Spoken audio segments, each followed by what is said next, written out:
Your First Alert forecast with meteorologist A.J. Rickman.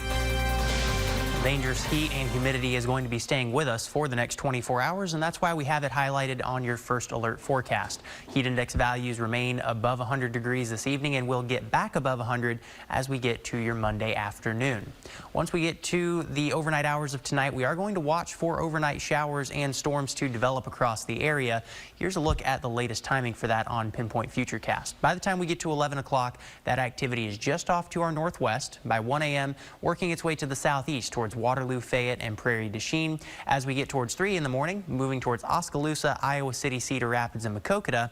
And these showers and storms are fairly fast moving. By the time we get to 5 a.m., already working their way down towards Mount Pleasant and Washington. By the time we get to 8 and 9 o'clock on Monday morning, they have moved out of our area. That leaves us dry for the rest of your Monday morning and into your Monday afternoon, which is going to set us up for a very hot afternoon as well as we continue to see those dry conditions. Overnight tonight, we are muggy. Lows fall into the 70s as our dew points are going to be in the 70s as well.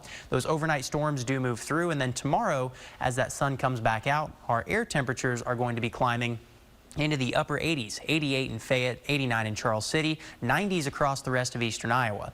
Looking at 94 for your air temperature in Waterloo, 93 in Cedar Rapids, 94 in Oskaloosa. When you factor in the humidity that we will be dealing with, we will see those heat index values again dangerously hot. But the other thing we're keeping an eye on as we get into your Monday night and early Tuesday is another chance for some scattered shower and storm activity that will be moving through Monday night into early Tuesday. With that activity, we'll have a better handle on the exact timing and impact over the next 12 to 24 hours, but know that that chance is there. And for your Monday night, there's the possibility for areas north of Highway 20 that some of those storms could be on the stronger side and contain some gusty winds and locally heavy rainfall as your primary concerns for that storm chance. Now, turning things back to the heat, as we get into tomorrow afternoon and evening, we are going to watch those heat index values climb well into the triple-digit values across all of eastern Iowa, which is why you're going to want to make sure you're staying hydrated and staying inside during the hottest part of the day. That's a really important thing when it gets this dangerously hot outside. And on Tuesday, more of the same. Not quite as hot in our northern counties, but still feeling like you're in the 90s in Decorah, Prairie du Chien, Fayette, and Charles City.